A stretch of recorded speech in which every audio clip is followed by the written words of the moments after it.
ఎక్కడగా? మనం రోజు కలిసే ప్లేస్లోనే. వస్తున్నా. నాది 1000 రూపాయలు పెట్టు. నాది 1500 పెట్టు. నాది 2000 పెట్టు. నాది 5000 పెట్టు. ఏహే పో 10. దేని గురించి బెట్టింగ్? నువ్వు వస్తావో రావో అని. అది కాదు. ఆయన ఏం చెప్తావు నువ్వు?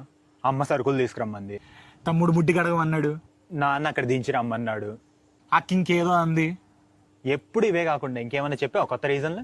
అసలు ఎప్పుడైనా టైంకి వచ్చావును? ఇదంతా ఎందుకు? నేను చెప్తున్నా కదా, రేపు నుంచి మళ్ళీ ఇక్కడే కలుద్దాం. ఎన్ని కోవిడ్లు వచ్చినా మనం ఇక్కడే కలుద్దాం. ఎన్ని బ్యాచ్లు విడిపోయినా సరే మనం ఇక్కడే కలుద్దాం. ఏ దేశాలు కొట్టుకు చచ్చినా మనం ఇక్కడే కలుద్దాం. World War III వచ్చినా సరే మనం ఇక్కడే కలుద్దాం. ప్రపంచం స్తంభించినా ఇక్కడే కలుద్దాం.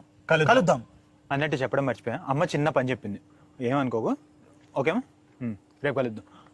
కలుద్దాం కదా. చూద్దాం. అంటే స్టూడియో వాడు కాస్ట్ పెంచేసాడు.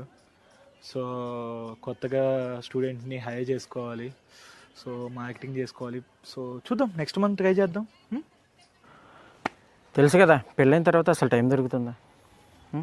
చూద్దాం, నెక్స్ట్ టైం కలుద్దాం. బ్రో మనం డైలీ కలుద్దాం అనుకున్నాం కదా.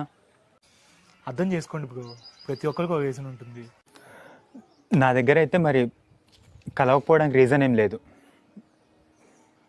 సరే మీకు కుదరదు అంటున్నారు కదా, కుదిరినప్పుడే కలుద్దాం. చిన్న చిన్న వాటికి ఇలా ఫీల్ అయితే ఎలా? కలుద్దాం. కలుద్దాంలే మళ్ళీ.